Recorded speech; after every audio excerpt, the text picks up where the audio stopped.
నమస్తే, welcome to burning topic. పాతది పూర్తిగా రోత కాకపోయినా కొత్త మాత్రం ఎప్పుడూ ఒక వింతే. అందుకే కొత్తదనం కోసం ప్రపంచమంతా ఆతృతగా ఎదురుచూస్తుంది. కొత్తదనం ఎందులో ఉందో వెతుక్కుంటుంది. బూజు పట్టిన పాత మార్గాలు విడిచి కొత్త మార్గాల కోసం అన్వేషిస్తుంది. కొత్త అనే భావనే లేకపోతే మనిషికి మానుకి అసలు తేడానే ఉండదు. అందుకే ఈ మానవ లోకం ఎప్పుడూ కొత్తదనం కోసం పరుగులు తీస్తుంది. ఆ పరుగుల ఫలితంగానే నూతన కాంతి రేఖల స్వర్ణోదయాలు మానవాళి ముందుకు పరుచుకుంటాయి. కాలరేఖల తెరలు చీల్చుకుంటూ వస్తున్న 2025 క్యాలెండర్ సంవత్సరంలో నవభారత మహోదయ దృశ్యం యువజన కావ్యమై సాక్షాత్కరిస్తోంది. కాలాన్ని కట్టడి చేయగలమా? భగభగా మండే భానుడి యవ్వన తేజాన్ని అరచేతులతో ఆపగలమా? నరాల బిగువును, కరాల సత్తువను, ఆనంద తీరాల అంతు చూడాలనే తీక్షణమైన కాంక్షలను ఆపడం ఎవరికైనా సాధ్యమేనా? ఈ ప్రకృతి ప్రసాదించిన పాదరసం లాంటి వాడి వేడి ఆలోచనల ఉధృతిని ఎవరైనా అడ్డుకోగలరా? అవును, అది ఎవరికీ సాధ్యం కాని పని. కాల ప్రవాహం కట్టలు తెంచుకొని తనను అడ్డుకునేందుకు ప్రయత్నించే దేన్నైనా ముంచేసేందుకు తరుముకొస్తుంటే అప్పుడేం చేయాలి? టీనేజీ కుర్రకారు పైలా పచీస్సు లాంటి 25 పర్వంలోకి అడుగు పెడుతుంటే వారి ప్రవాహ ఉధృతిని అడ్డుకోవాలా? అత్యంత తెలివిగా డైవర్ట్ చేసుకొని డివిడెండ్స్ రాబట్టుకోవాలా? కలలు కనండి, సాకారం చేసుకోండి. నయా సాల్ మే నయా జోష్. 25 యవ్వన తేజంలో హుషారు మీదున్న కుర్రకారు. పాత ఆలోచనల బూజు దులపడంలో, కొత్తదనాన్ని టేస్ట్ చెయ్యటంలో యువతరాన్ని మించిన వారు ఎవరైనా ఉన్నారా? 2024కు వీడుకోలు పలుకుతూ 2025లో కొత్తదనం వెతుకుతూ తమ రొటీన్ జీవితాల్లో ఏవో తెలియని నూతన తేజాలు నింపుకునేందుకు యువతరం ఎంతగా ఆరాటపడుతున్నారో ఈ విజువల్స్ చూస్తే అర్థం కావటం లేదా? టీనేజ్ నుంచి నడి వయస్సు వారు మాత్రమేగాక వయస్సును ఏమాత్రం లెక్కచెయ్యని వృద్ధులు సైతం లెక్కకురాని ఎన్నో కొత్త అనుభవాల కోసం వెతుకులాడుతూ కేరింతలు కొడుతున్నారు. కొంతమందికి ఇది పెడపోకడ కావచ్చు, కానీ పెను ఉధృతిలో వచ్చే కాల ప్రవాహానికి ఈ జోష్ను మించిన సంకేతం ఇంకోటుంటుందా? ఓ క్యాలెండర్ వెళ్లిపోవటం, కొత్త క్యాలెండర్ రావటం ఇదంతా మామూలే. పాత కొత్తల మేలు కలయికలో పాత బాధలు మర్చిపోతున్నామా, కొత్త బాధలు తెలియకుండా జీవిస్తున్నామా అనే ప్రశ్నలు మాత్రం వెంటాడుతూనే ఉన్నాయి. దేశానికి స్వాతంత్ర్యం వచ్చి 7 దశాబ్దాలు దాటింది. మరో 25 పోతే 100 ఏళ్లకు చేరుకుంటాం. ఈ 100 ఏళ్ల కాలగమనంలో మనం సాధించిందేంటి? స్వాతంత్ర భారత చరిత్రలో ఎన్ని కొత్త అధ్యాయాలు సృష్టించాం? ఈ మలుపు నుంచి ఇంకా ఏ తీరాలకు మన ప్రయాణం సాగించాల్సి ఉంది? అందుకు ఇంకా ఎన్ని క్యాలెండర్లు వెనక్కి వెళ్లిపోవాలి? డీజేల హోరులో ఈ ప్రశ్నలకు జవాబులు వినపడకపోవచ్చు. ఖరీదైన సన్నని దీపకాంతి వెలుగుల్లో ఆ జాడలేవి కనిపించకపోవచ్చు. కానీ ఈ హోరు తగ్గిన తరువాత, ఈ అలజడి శాంతించిన తరువాత ఒక్కొక్క యువకుడు విడివిడిగానైనా లేక కలివిడిగానైనా ఆ ప్రశ్నలకు జవాబులు వెతుక్కోవాల్సిందే. 7 దశాబ్దాల్లో ఎన్ని మైలురాళ్లు దాటాం? ఎంత ప్రగతి సాధించామంటే సరైన జవాబు కష్టమే. అయినా ఓసారి పునరాలోచించుకొని ముందుకెళ్లటానికి ఇంతకు మించిన సమయం, సందర్భం మరోటి లేకపోవచ్చు కూడా. ఈ దేశం నాకేమిచ్చింది అనేది కాదు, ఈ దేశానికి నేనేమిచ్చాను అని ఆలోచించేవారు ఒకప్పుడు. కానీ గత చాలా కాలంగా యూత్ ఆలోచనల్లో ఈ ట్రెండ్ మారిపోయింది. మా తాతలు, మా పూర్వీకులు ఈ దేశం కోసం ఎంతో చేశారు, ఇప్పుడు మా కోసం ఈ దేశం ఏం చేస్తోంది అని అడుగుతున్నారు. యూత్ అడుగుతున్న ఈ ప్రశ్నకు ఇప్పటివరకు ఎవరూ జవాబు చెప్పలేకపోయారు. వివిధ రాష్ట్రాల్లో గాని కేంద్రంలో గాని ఎన్నో పార్టీలొచ్చాయి, పోయాయి, మళ్లీ పవర్ కోసం కలబడుతున్నాయి. వారు కావాలనుకుంటున్న పవర్ వేటలో యూత్ ఆలోచనలు వినే ఓపికలు గాని, వారితో మనసు విప్పి మాట్లాడే తీరికలు గాని ఇప్పుడున్న నాయకుల్లో ఎంతమందికున్నాయంటే చెప్పటం బహుకష్టమే. యువతరం లాంటి అద్భుతమైన మానవ వనరులను స్వాతంత్రానంతరం పాలనలో ఏ పాలకుడైనా ఉపయోగించుకున్నాడా అంటే ఇప్పటివరకు జవాబులేని ప్రశ్నగానే మిగిలింది. యూత్ ఎదుగుతున్నా కొద్దీ అన్ని పార్టీలకు వారొక ఓటరు సరుకుగానే కనిపిస్తున్నారు తప్ప ఈ దేశ సౌభాగ్యానికి ఈ సహజ సిద్ధమైన వనరులను ఎలా ఉపయోగించుకోవాలనే కసరత్తు ఎవరైనా చేశారా? ఒక్క ఆలోచనతో పెక్కు మార్పులు తీసుకురావాలనే పథక రచన ఎప్పుడైనా మొదలైందా? అవును, ఇప్పటి వరకు ఆ ప్రశ్నకు జవాబైతే దొరకలేదు. అసలు జవాబు కోసం అన్వేషణ కూడా జరగలేదనే చెప్పాలి. అయితే కేంద్రంలోని ఎన్డీఏ సర్కారు ఈసారి చాలా కొత్తగా ఆలోచిస్తోంది. ఆనాడు వివేకానందుడు ఉక్కు నరాలు ఇనుప కండలు గల 100 మంది యువకులు తనకు దొరికితే ఈ దేశానికి బానిసత్వం నుంచి విముక్తి కల్పిస్తానని చెప్పాడు. మరి ఆయనకు ఆ 100 మంది కూడా దొరకలేదా? వివేకానందుడి కాలంలో మన దేశ జనాభా దాదాపు 20 కోట్లు. 20 కోట్ల ప్రజానీకంలో 100 మంది దొరకలేదా? ఆ 100 మంది దొరకనందుకు మన స్వాతంత్రం దాదాపు మరో 100 ఏళ్లు వెనక్కి వెళ్ళిందా? ఆ విషయాల గురించి ఆలోచించే తీరికగాని అవసరంగాని ఇప్పుడు ఎవరికీ లేకపోవచ్చు. కానీ ఆచరణలో మాత్రం కొత్త పోకడ పోవాల్సిన అవసరం ఉంది. 144 కోట్ల భారత ప్రజానీకం ఇదే రీతిలో ఇంతే నెమ్మదిగా ప్రయాణిస్తే ప్రపంచంతో మనం ఏనాటికైనా పోటీ పడగలమా? బడుగు బలహీన దళిత ప్రజానీకంలో గూడు కట్టుకొని పోగుపడిపోతున్న ఆకాంక్షలు ఎప్పటికైనా నెరవేరుతాయా? అద్భుతమైన అతి శక్తివంతమైన మానవ వనరులను వృధా చేసుకుంటే మరి ఆ యువశక్తి ఎటువైపు వెళ్తుంది? యువశక్తిని దేశానికి అనువైన ఛానల్లోకి మరల్చుకుని సద్వినియోగం చేసుకోకపోతే ఆ శక్తి అలాగే నిల్వ ఉంటుందా? కరెంటును సృష్టించగలమే కాని దాన్ని నిల్వ ఉంచుకోవటం సాధ్యమవుతుందా? కరెంటు లాంటి ఈ యువశక్తిని సద్వినియోగం చేసుకోకపోతే ఏం జరుగుతుంది? తెల్లవార్లు నిద్రపోకుండా డీజేల హోరులో మత్తు పానీయాల్లో మునిగి తేలుతూ ఆరోగ్యాలు పాడు చేసుకోవటం, తప్పతాగి రోడ్లెక్కి జీవితాలను కోల్పోయే అపశృతులు వినాల్సి రావటమేనా సెలబ్రేషన్స్ అంటే? అసలేది సెలబ్రేషన్? జీవితాన్ని ఆస్వాదించడమా? ఆస్వాదించకుండా అర్ధాంతరంగా వీడుకోలు చెప్పడమా? మొత్తానికి గతంలో మన యువతరానికి ఎన్నడూ దొరకని ప్రయారిటీ ఇప్పుడు దొరకబోతోంది. 2025 యువ జనోత్సవాన్ని పురస్కరించుకుని మోడీ సర్కార్ ఓ మహత్తరమైన కాన్సెప్ట్ను రూపొందించింది. కలలు కనండి, వాటిని సాకారం చేసుకోండి అని చెప్పిన మాజీ రాష్ట్రపతి అబ్దుల్ కలాం స్ఫూర్తిని, వివేకానందుడి హితోక్తిని మేళవించి ఓ భారీ ప్రణాళికను రచించింది.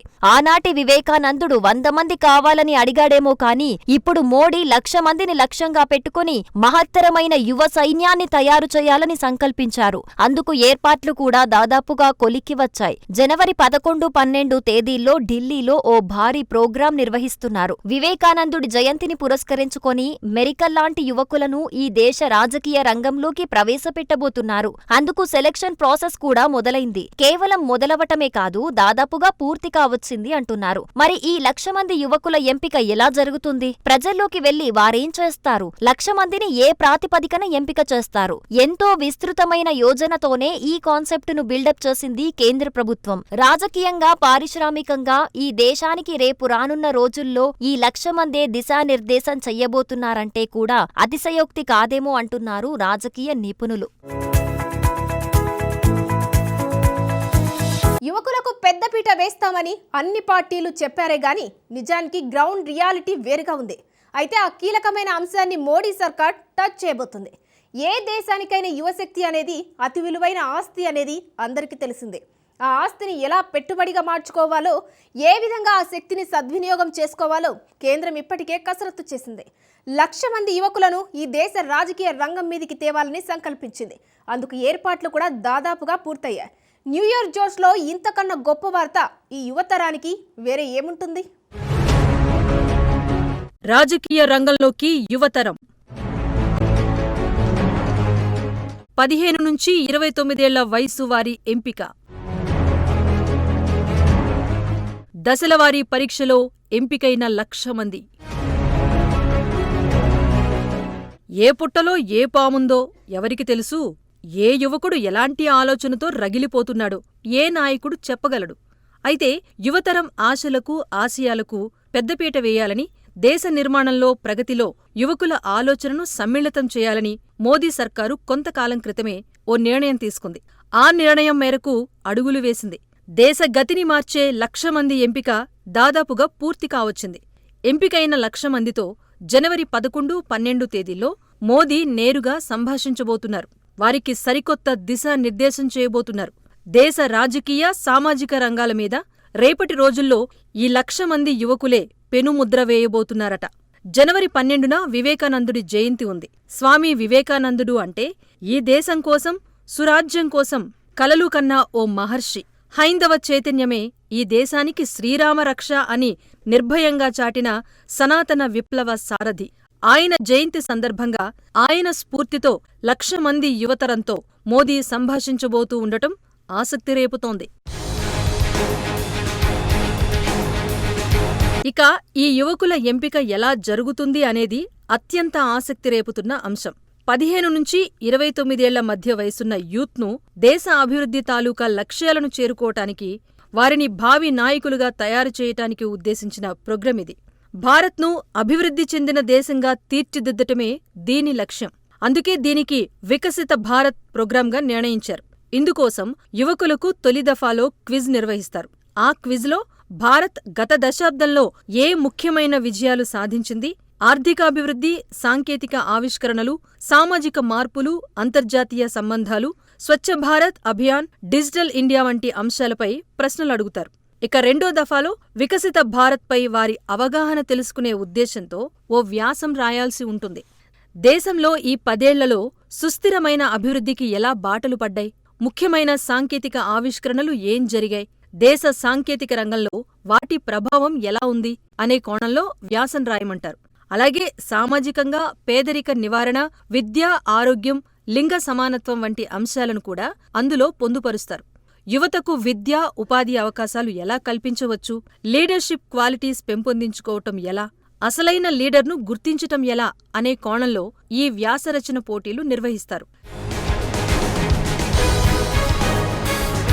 ఇక మూడో దశలో యూత్ విజన్ ఎలా ఉందో మదింపు వేస్తారు. ఈ దేశం గురించి, సామాజికంగా రావాల్సిన మార్పుల గురించి, రాజకీయంగా రావాల్సిన సంస్కరణల గురించి, అవినీతిని ఎలా అరికట్టాలి అనే ఆలోచనలు, దేశ సమగ్ర అభివృద్ధికి ఎలాంటి మార్పులు అవసరం అనే కోణంలో యూత్ తమ ప్రెజెంటేషన్ ఇవ్వాల్సి ఉంటుంది.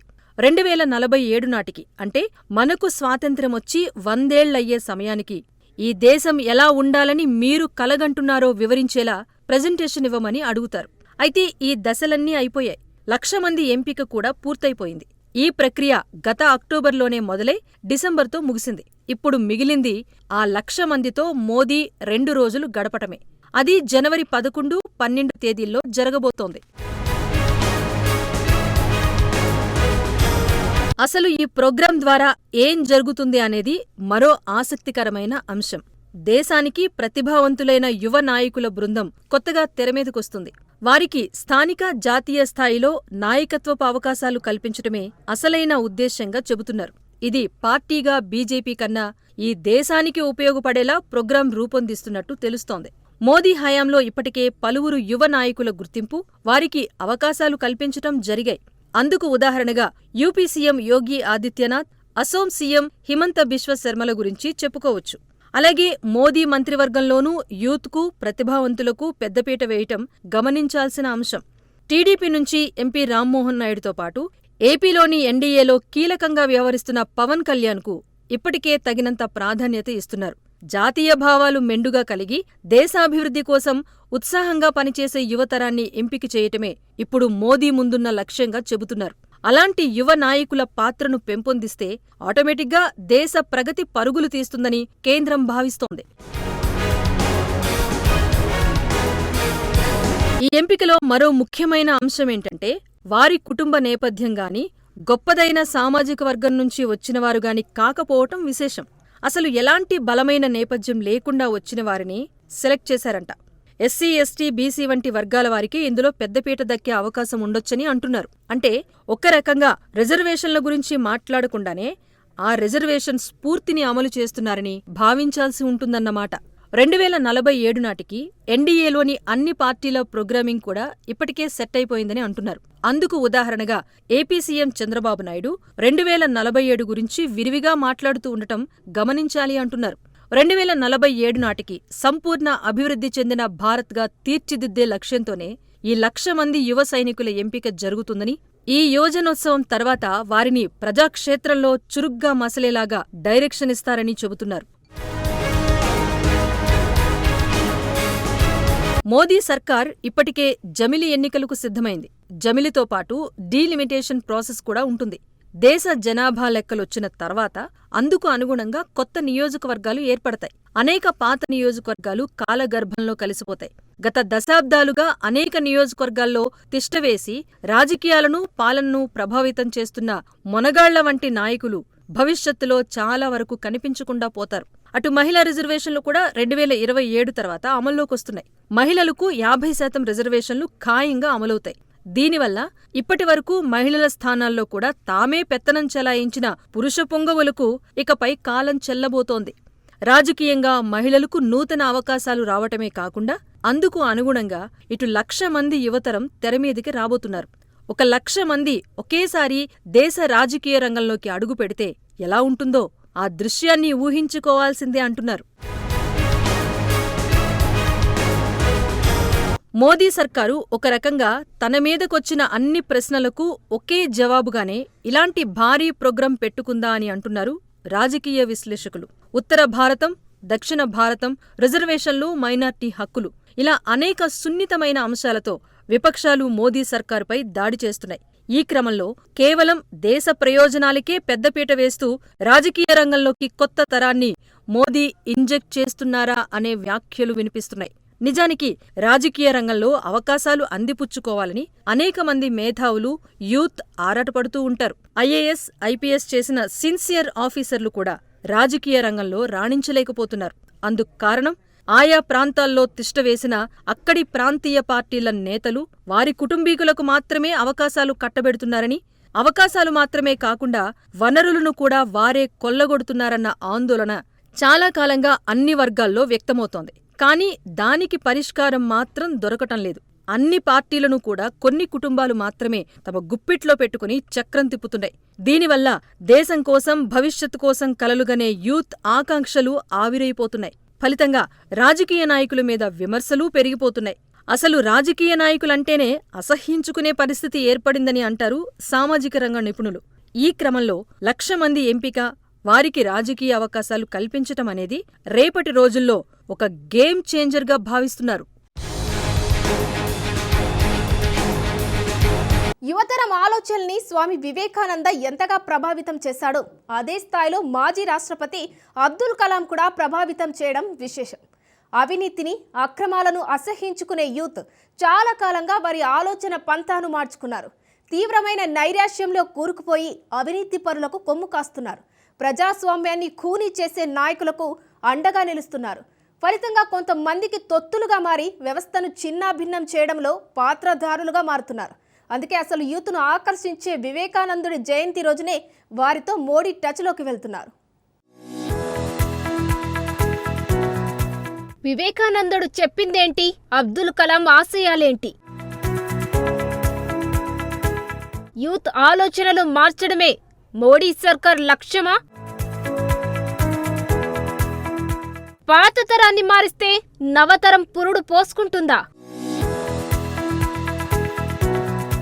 వేళ్లనుకున్న రాజకీయ జాడ్యాన్ని కూకటి వేళ్లతో పెకిలించాలంటే ఒక్కరితో అయ్యే పని కాదు. బహుశా అందుకేనేమో 2025లో మోడీ సర్కార్ ఓ సరికొత్త ఆలోచనను ముందుకు తీసుకొచ్చారు. కల్మషం లేని యువతరాన్ని మళ్లీ అదే స్థాయికి తీసుకెళ్తే తప్ప ఇప్పుడున్న రాజకీయ వ్యవస్థను మార్చడం సాధ్యం కాదంటే అతిశయోక్తి కాదు. మన దేశానికి పేరుకే స్వాతంత్రం వచ్చింది, కానీ ఆ స్వతంత్రం మాత్రం కొందరి చేతుల్లోనే కీలుబొమ్మగా మారిందన్న విమర్శలు నానాటికి తీవ్రమవుతున్నాయి. స్వాతంత్రం వచ్చిన కొత్తలో ఆనాటి యువతరం మేధావులు, స్వాతంత్ర సమరయోధులు పార్లమెంటులో అడుగుపెట్టి దేశానికి దిశానిర్దేశం చేశారు. అయితే పాలన బాధ్యతలు అనేవి రాన్రాను అధికార దాహంగా మారిపోయి డాబు, దర్పాల ప్రదర్శనగా తయారయ్యాయి. ప్రజలకు సేవలందించాల్సిన నాయకులు ఓట్ల కోసం బేరమాడడం మాత్రమే కాదు, తమను గెలిపించకపోతే కుటుంబం మొత్తం ఆత్మహత్య చేసుకోవాల్సి వస్తుందనే సెంటిమెంట్లతో కొట్టే స్థితికి దిగజారిపోయారు. మరికొన్ని చోట్ల తమకు ఓట్లేయకపోతే మీ అంతు చూస్తామంటూ ఓటర్లనే బెదిరించే స్థాయికి వెళ్లాయి రాజకీయాలు. ఎలక్షన్ కమిషన్, కోర్టులు ఉన్నా ఈ సిస్టంలో మాత్రం మార్పు రావడం లేదు. పైగా నానాటికి మరింత దారుణమైన పరిస్థితులలోకి రాజకీయాలు దిగజారిపోతున్నాయి. మరి ఇలాంటి పరిస్థితులలో యూత్ కు అవకాశాలు ఎవరిస్తారు? ఈ దేశాన్ని ఏలుకోవలసిన యూత్ పాత వృద్ధ తరానికి ఇంకా బానిసలుగా ఉంటే నూతన ఆవిష్కారాలు ఎలా సాధ్యమవుతాయి అనే ప్రశ్నలే ఇప్పుడు కీలకంగా మారుతున్నాయి. బహుశా అందుకు పరిష్కారంగానే మోడీ సర్కార్ చిన్న గీత పక్కన పెద్ద గీత గీస్తున్నట్టుగా 1,00,000 మంది యువతరాన్ని ఒకేసారి రంగంలోకి దింపుతోందా అన్న అభిప్రాయాలు వినిపిస్తున్నాయి. యూత్ కలలుగానే వివేకానందుడు, అబ్దుల్ కలాం వంటి నిస్వార్థులైన వారి ఆలోచనలు నింపుతూ 1,00,000 మందికి శిక్షణిచ్చే ప్రోగ్రాం తయారవుతోంది. స్వామి వివేకానందుడు భారతదేశానికి మాత్రమే కాక ప్రపంచానికి సైతం ఆత్మబలాన్ని, ఆధ్యాత్మిక బలాన్ని, మానవత విలువలను అందించారు. సామాజిక మార్పు గురించి బలమైన వాదనలు వినిపించారు. పేదరికం కారణంగా మానవ కుటుంబాలు ఎంత దయనీయ స్థితికి చేరుకుంటాయో బహుశా వివేకానందుడు చెప్పినంతగా ఇంకెవ్వరు చెప్పి ఉండరు. అందుకే ఆయన విజన్ ఇప్పటికి మాత్రమే కాదు, ఎప్పటికీ భారత్కు అవసరమే. ఇప్పుడున్న పరిస్థితులలో దేశభక్తి అనే అద్భుతమైన భావనను పలు రాజకీయ పార్టీలు ఒక మూర్ఖపు వాదనగా తెరమీదికి తీసుకొచ్చాయి. దేశాన్ని విమర్శించడం, దేశ రక్షణతో రాజీ పడడం వంటి అంశాలకే అనేక విద్యార్థి సంఘాలు పలు యూనివర్సిటీలో వాదనలకు దిగుతూ యువతరం ఆలోచనలు దారుణంగా ప్రభావితం చేస్తున్నాయి. విద్యా వ్యవస్థలో రాకూడని జాడ్యాన్ని ఒక రకంగా విద్యార్థి సంఘాలే తీసుకొచ్చాయన్న అతిశయోక్తి కాదేమో. అందుకే యూత్ ఆలోచనలను సంస్కరించాలంటే వివేకానందుడి ఆలోచనలే శరణ్యంగా భావిస్తోంది మోడీ సర్కార్. మరోవైపు స్వాభిమానం కోల్పోయిన యువతరం విదేశీ పోకడలనే ప్రగతిగా అనుకరిస్తూ కపట వ్యాపారస్తుల మోజులో పడిపోయి ఇలా రాత్రి వేళల దాకా చిందులు వేస్తూ భవిష్యత్తును చిదిమేసుకుంటున్నారన్న అభిప్రాయాలు ఉన్నాయి.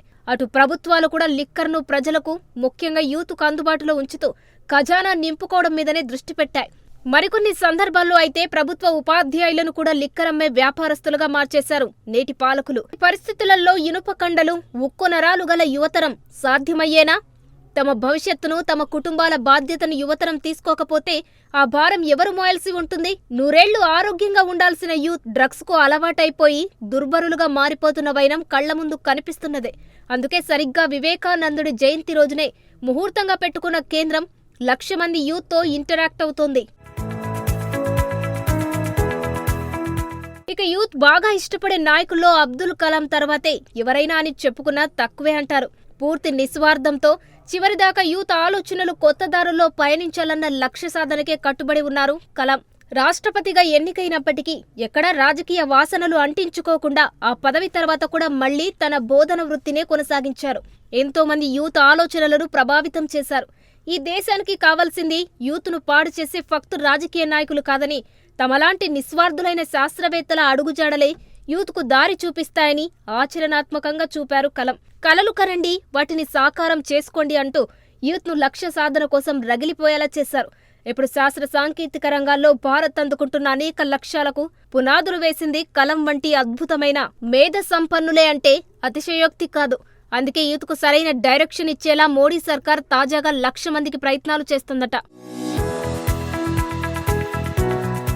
న్యూ ఇయర్ వంటి జోష్లో యూత్ అంతా మునిగి తేలుతున్న తరుణంలో జనవరి 11, 12 తేదీలో జరగబోతున్న ఈ భారీ ఈవెంట్ ఎలాంటి ఫలితాలు ఇస్తుంది, ఎంత మందిని అట్రాక్ట్ చేస్తుంది, ఎన్టీఆర్ సర్కార్ ఎంతవరకు సఫలమవుతుంది అనేది చూడాల్సి ఉంది.